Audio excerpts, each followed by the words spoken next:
Autizm tam müalicəsi varmı? Autizm sağala bilən bir xəstəlikdirmi? Yoxsa məqsəd uşağın funksional həyat keyfiyyətini artırmaqdırmı? Böyüyəndə düzələr, heç nə olmaz. Yəni deyirlər bu autizm heç gözə baxmamasıdır. Yox, bu uşaq bizdən bir şey istəyəndə gəlib gözümə elə dirəşir baxır ki, ağlımıza gələn dərman müalicəsidir. Xeyr, autizm spektr pozuntusu elə bir xəstəlikdir ki, onun dərmanla müalicəsi yoxdur. Bəs autizmin ilkin simptomları nədir və valideynlər bunu öz uşaqlarına necə aşkarlaya bilərlər? Çünki bunu çox vaxt ümumiyyətlə valideynlər əqli inkişaf geriləməsindən, nitq inkişaf geriləməsindən və ya digər problemlərlə qarışdırırlar. Doktor, sizi deyib gəlmişik. Deyirəm, mən deyib falan gəlməyin. Yəni gəlmisiniz, 5 yaşında da artıq xoş getdiniz. Yəni artıq çox gecdir. İndi nənə baba danışmayan uşaq gördükdə deyir ki, heç nə olmaz, nə olacaqdı bu uşaqda? Əmisi də elə gec danışmışdı. Autizm ümumiyyətlə genetikdir. Barmaq ucunda yeriyirsə, paltaryuyanın qabağında oturursa, əllərini qanat çırpırsa və gözə baxmırsa, bu autizmdir deyə bilir artıq xalqım.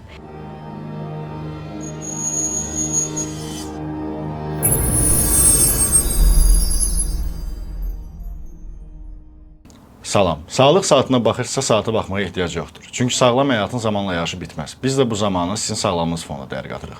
Sağlıq saatının bugünkü qonağı uşaq və yeniyetmə psixiatrı, uzman doktor Aydan İskəndərzadədir.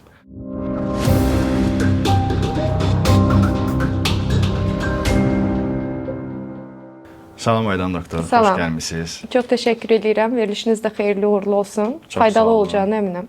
Ümid edirəm bugünkü söhbətimiz cəmiyyət üçün də kifayət qədər maarifləndirici və informativ olar. Aydan xanım, ilk olaraq onu soruşmaq istərdim ki, ümumiyyətlə autizmin artma səbəbləri nədir?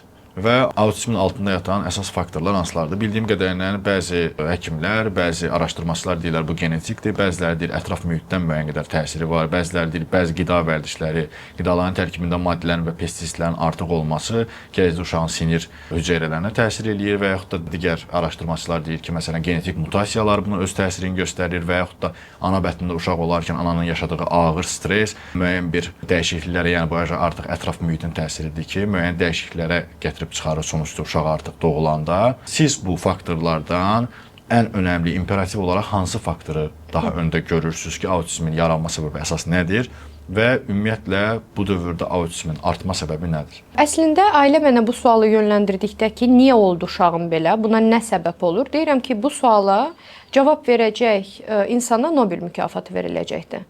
Yəni autizm niyə artır və niyə yaranırın birbaşa, yəni elmi olaraq hamının söz birliyi və təsdiqi tapmış bir faktor ortaya qoyula bilməyibdir.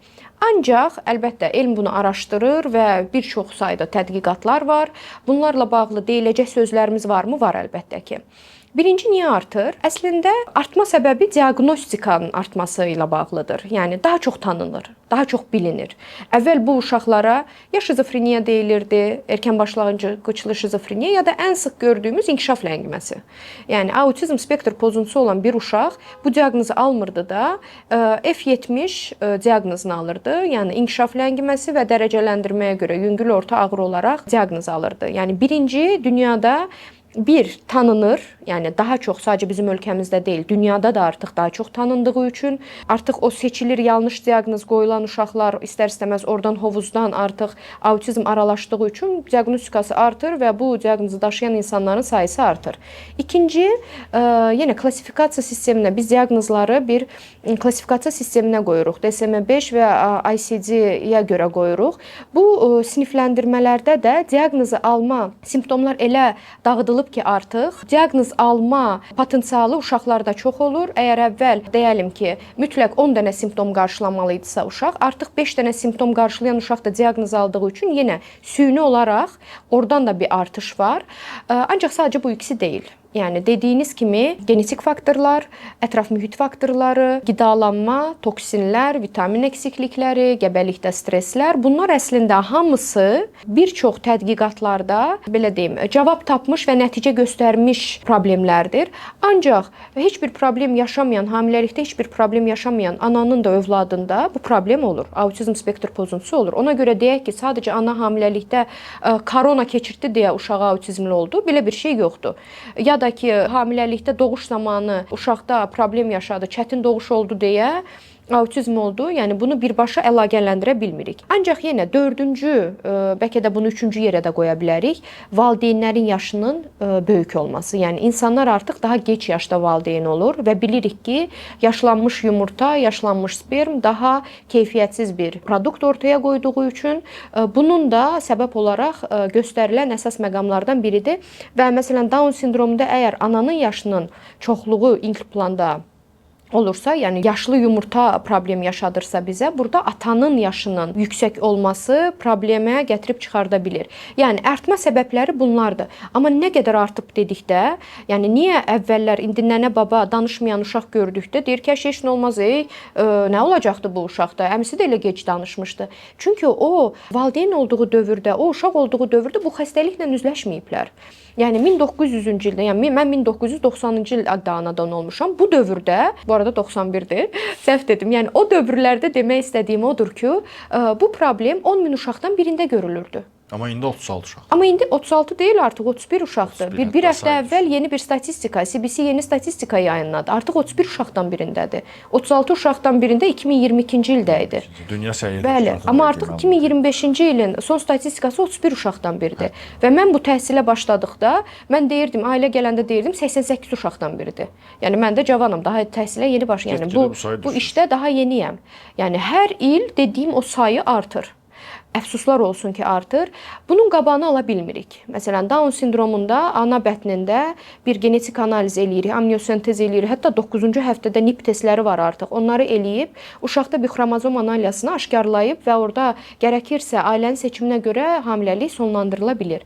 Bu problemdə belə bir metodikamız yoxdur, əfsuslar olsun. Halbuki evində bir dənə autizmli olan övladı varsa, bunun panikasına düşür ki, mən ikinci övlad istəyirəm, amma bəs onda da problem olsa mən nə edəcəm? O zaman belə başa düşdüm ki, ana bətnində uşağa Down sindromu diaqnozu qoyula bilər, Bəli. amma autizm spektr pozuntusu diaqnozu heç vaxt qoyula bilməz. Heç vaxt qoyula bilmir. Yəni autizm spektr pozuntusunun bir analizi yoxdur. 5 yaşında da analizlə qoya bilmirik. Məsələn, autizm ümumiyyətlə genetikdir. Genetik bir xəstəlikdir. Amma bax bu genetikdir kəlməsini işlətdikdə insanlar nə başa düşür? Əmisi də belə idi, uşaq da belə oldu. Hayır, genetik o demək deyil. Bir neçə dövr əvvəl hansısa bir genlərində bu gen xəstəlik problemi. varsa, Bəli. 2 nəsil sonra da gəlib özünü göstərə Eynən öyle. bilir. Genlər, yəni bu problem vahiddə, afətdə problemə səbəb olmayıb, amma bu genin birləşməsi, vahidlə afətin geninin birləşməsi autizm produktu ortaya çıxardıbdı. Yəni genetik bunu demək istəyirik. Bir də əsas problem epigenetik artıq deyirik, gen ekspressiyası. Yəni əslində afətdə də o autizm geni var idi, vahiddə də var idi. Amma o genlər ekspressiya deyildi, yəni özlərini büruzə vermirdi. Birləşdikdə ətraf mühit faktorları həmin o autizm geni ortaya çıxardır. Yəni o epigenetik bu deməkdir. Genin üzərinə çıxması, o genin ekspressiyasının artması. Yəni autizm bununla əlaqələndirilir. Bəs autizmin ilkin simptomları nədir və valideynlər bunu öz uşaqlarına necə aşkarlaya bilərlər? Çünki bunu çox vaxt ümumiyyətlə valideynlər əqli inkişaf geriləməsindən, nitq inkişaf geriləməsindən və ya digər problemlərlə qarışdırırlar. Necə bilə bilərlər ki, artıq bu uşaq autizmdir, ilkin simptomları nədir və siz bunu necə təşxis edirsiniz ki, bu digər xəstəliklər deyil, sırf autizmdir. Hansı testlər, hansı analizlər istifadə olunur? Yəni əslində bunu valideyn birbaşa bir simptomdan deyil də bu uşaq fərqlidir deyirsə, yəni bu uşaqda nəsə inkişafı yaşına görə getmir, yaşıtları kimi getmir. Parka çıxardır, 2 yaşındakı yaşıdı olan digər uşağı ilə baxır ki, digər uşaqla baxır ki, bax o uşaq yaxınlaşdı mənim övladıma, oynamaq istədi, amma mənim uşağım getdi ancaq torpaqla oynadı. Ancaq daşlarla oynamağa başladı. Heç o uşağı görmədi belə. Məsəl üçün, ya da ki, o uşaq barmaq ucunda yerimir, mənim uşağım barmaq ucunda yeriyir. O uşaq oturub yellənəcəkdə ananın gözünə baxaraq yenilənir.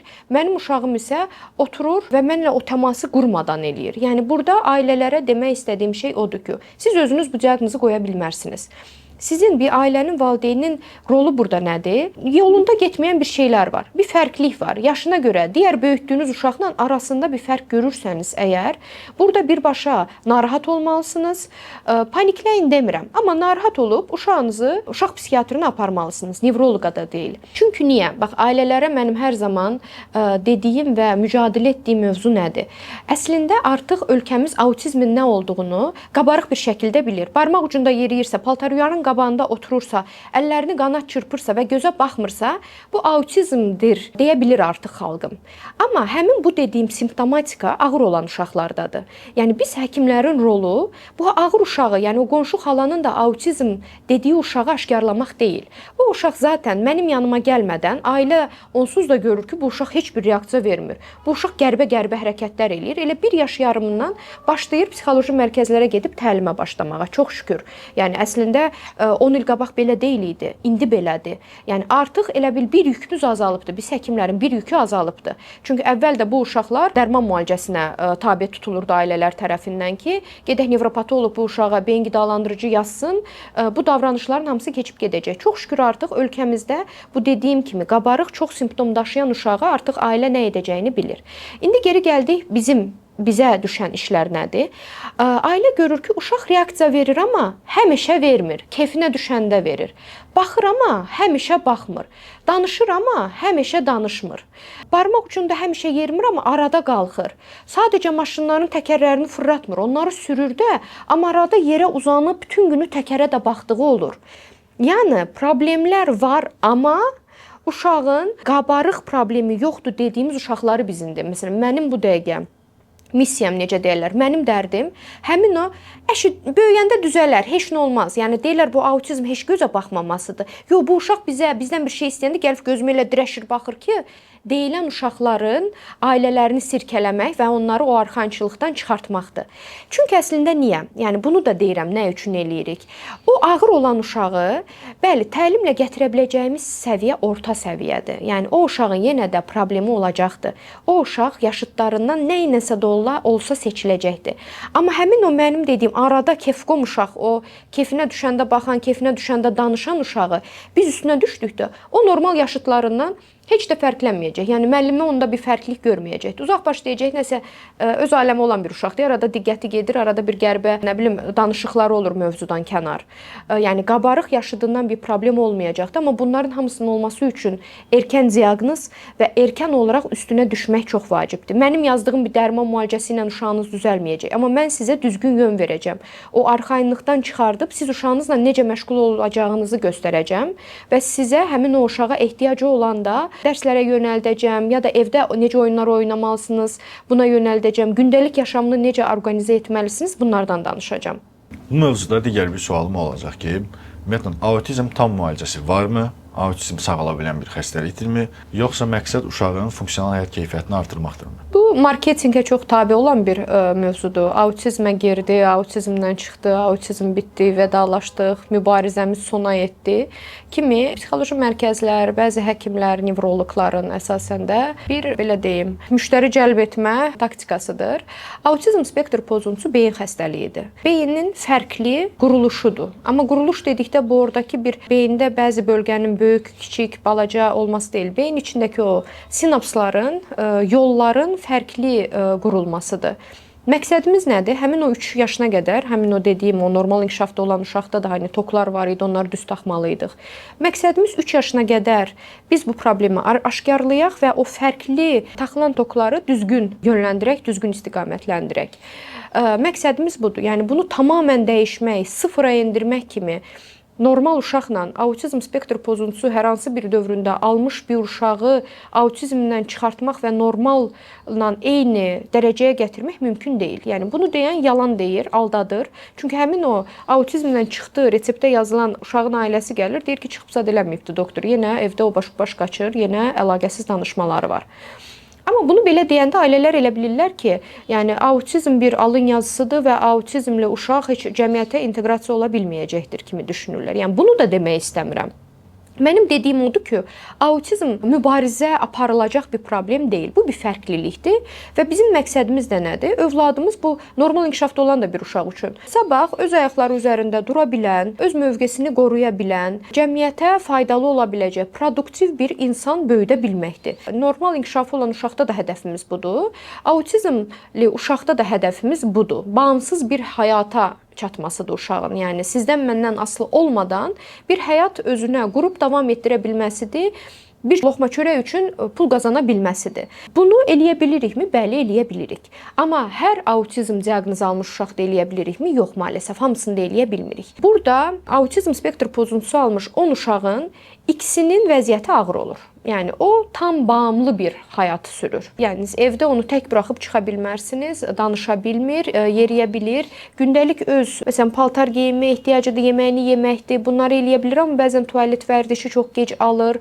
Yəni daim nəzarət və daim sizə ehtiyacı vardır. Autizm diaqnozu almış 10 uşaqdan ikisində. Geriyə qaldı 8 uşaq. Bu 8 uşağın 4-ündə tam bağımsız bir həyatdan danışılır. Yəni nədir bu? Bəli, bəzi o ünsiyyət bacarıqlarında biraz zəif, daha qapalı, insanlarla çox təmas sevməyən, zarafatı sevməyən, bəzən o sosial ipuçlarını, ironiyanı başa düşə bilməyən böyüdüyü yaşlarda belə bir uşaq olur, amma oxuyur, evlənir, iş qurur, pulunu qazanır, ayrıca ailəsindən yaşaya bilir. Sosial həyata adaptasiya ola bilər. Tam adaptasiya olur. Amma yenə normal insan xüsusiyyət olaraq bir fərqlilikləri olur da. Yəni o adama xəstə adam demirlər. O adam nəsə bir qəribədir. Məsələn də çox ünsiyyətçil deyirlər. Geri qaldı 4 nəfər. Bu 4 nəfər yarı bağımlı dediyimiz bir həyat. Yəni əslində bir peşə sahibi olur. Bəli, universitet bitirməsə də peşə sahibi olur. Əliniz üstündə olmalıdır, safdır, tez aldanıla bilir. Yəni problem həll etmə bacarığı çox yüksək deyil. Əlinin papağını vəlinin başına qoya bilməz. Daha tez aldanıla bilən bir uşaq olur. Amma yenə bu uşağı da cəmiyyətimizdə evləndirə bilərik, uşaq sahibi elətdirə bilərik, peşə sahibi elətdirə bilərik. Məktəbinə gedə bilər inklüziv təhsildə. Amma yenə tamamilə sərbəst də buraxa bilmərik. Yəni səhərdən axşama qədər öz işlərini özü həll eləyir, amma bir dəstəyə də ehtiyac duyan bir uşaq olaraq. Bəli, daha saf, daha çox inkişaf ləngiməsi olaraq, yəni yüngül dərəcəli inkişaf ləngiməsi kimi özünü biruzə verən uşaqlar olur. Yəni ona görə qlobal olaraq baxdıqda, yəni bu yola başlamış 10 uşağın 8-inin proqnozu yaxşıdır.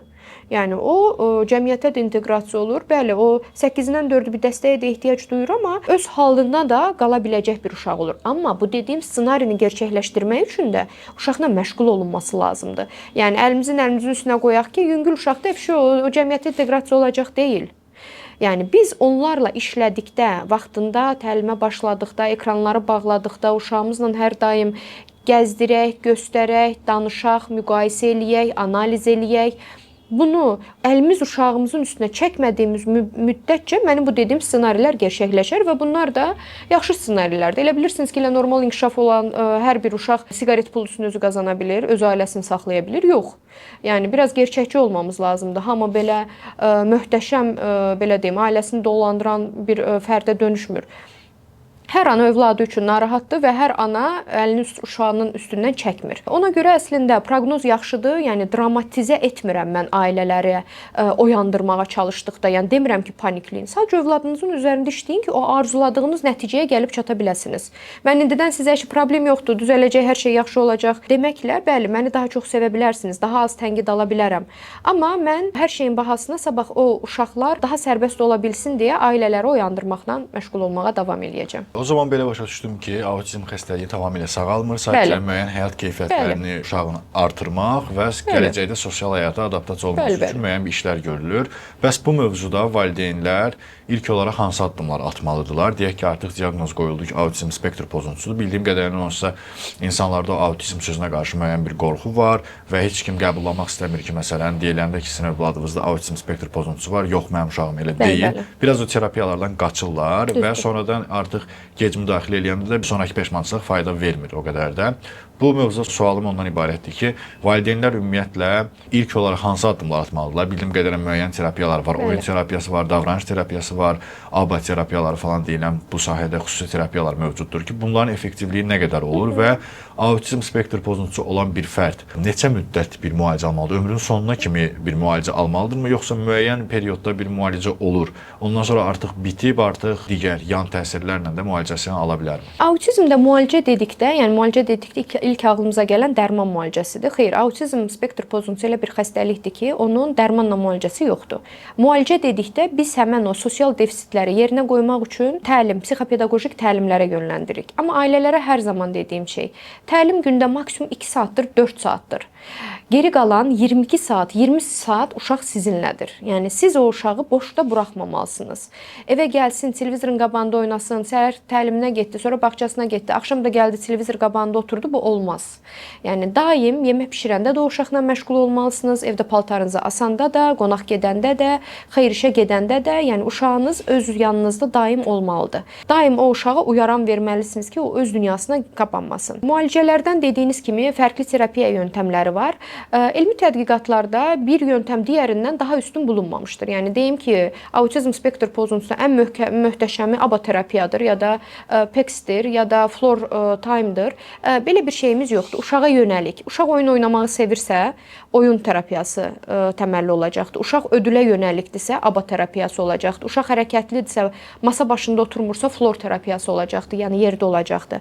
Burada terapiyanın yöntəmini uşağın xasiyyət xüsusiyyətinə, uşağın bacarıqlarına və defisitinə görə müəyyənləşdiririk. Yəni hər uşaqda fərqli intensivliyi də uşağın defisitinə görə müəyyənləşdiririk. Yəni elə uşaq var deyir ki, həftədən 5 dəfə olmalıdır. Eləsinə var ki, deyirəm ki, 3 dəfə olmalıdır. Bir dərs yetərlidir. Yəni burada uşaq bazlı bir təlim proqramı çıxardırıq.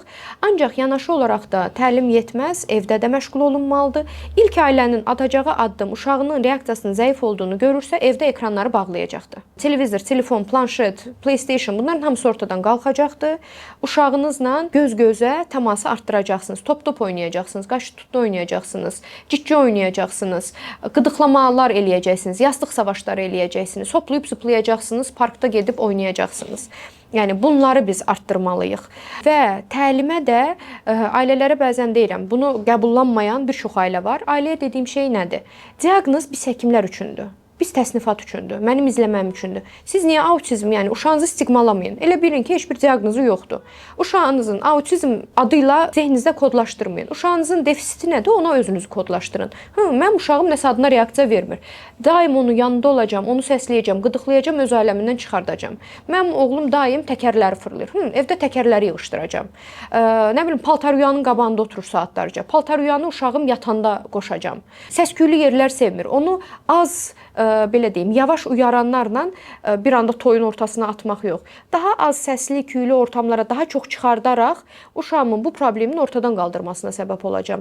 Fendən qorxursa evdə ara-sıra feni qoşacağam ki, uşaq buna məruz qalaraq öyrənsin.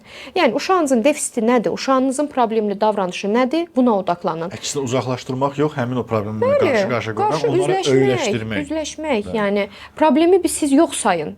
Yox sayırsınız, amma bir nöqtədə var sayacaqsınız və artıq o var saydığınız, qaça bilmədiyiniz, 3 maymunu oynadığınız, görmürəm, duymuram, eşitmirəm dövrü əvvəl-axır gəlib sonlanacaqdır. Sonsuza qədər özünüzü aldada bilmərsiniz. Ancaq o vaxt gəldikdə artıq gec olacaqdır. Çünki beyin artıq qatılaşmış olacaqdır, betonlaşacaqdır. Biz deyirik ki, o beyin hələ plastik ikən, plastilin ikən biz o beyni yoğuraq, istədiyimiz kimi düzəldək. Yoxsa sonra artıq dizinizə döyün, vah, nə deyə gətirirlər? Doktor, sizi deyib gəlmişik. Deyirəm, mən deyib falan gəlməyin. Yəni gəlmisiniz, 5 yaşında da artıq xoş getdiniz. Yəni artıq çox gecdir. Yəni mən burada heç nə eləyə bilmərəm. Yəni bütün sorumluluğu yenə özləri götürmürlər. Doktor, səni deyib gəldim, buyur bundan nə edirsən elə. Son olaraq mövzuda belə bir sual vermək istəyirəm ki, ümumiyyətlə autizm sindromu olan uşaqların valideynlərinə hansı məsləhət və tövsiyələri verərsiniz? İndi onlarla daim çalışmış birisi olaraq, ümumiyyətlə pasientlərlə daha çox qarşılaşdığınız problemlər olsa aşağı-yuxarı özünüz bilirsiniz. Yəni bu şeylərdən yola çıxaraq, ümumiyyətlə autizmli övlad sahibi olan valideynlərə hansı əsas tövsiyələri vermək istərdiniz? Birincisi, sizə demək istəyirəm ki, özünüzü unutmayın. Siz güclü, sağlam, emosional olaraq xoşbəxt hiss etməlisiniz və o gücü özünüzdə hiss etməlisiniz ki, həmən o gücü də yansıda biləsiniz.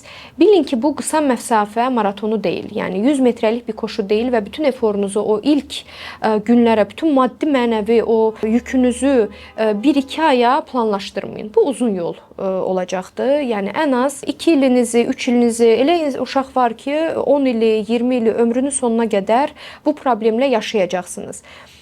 Dəstək alın, mütləq. Ehtiyacınız varsa, əgər o dediyim emosional güclüyünüzü özünüzdə hiss eləmirsinizsə, bitkin, yorğun hiss eləyirsinizsə, ilk növbədə özünüz psixiatrdan dəstək alın, ailənizdən dəstək alın. Yəni kömək istəmək zəiflik deyil. Həmin o qaynanalar, qaynatalar, o sizi daim tənqid eləyən, uşağı yaxşı yedirtmirsən, uşağı xəstələndirirsən deyən insanlar hamısı gəlsin, sizə kömək olsun, ananız, atanız. Hamıdan dəstək istəməkdən utanmayın və ər-arvad münasibətlərinizdə də o səmimiyyəti itirməməyə və bir-birinizi günahlandırmamaya çalışın. Çünki dediyim kimi, uşağın sağlam valideynə ehtiyacı var, sağlam münasibətlərə ehtiyacı var, qısa müddətlik bir yol deyil.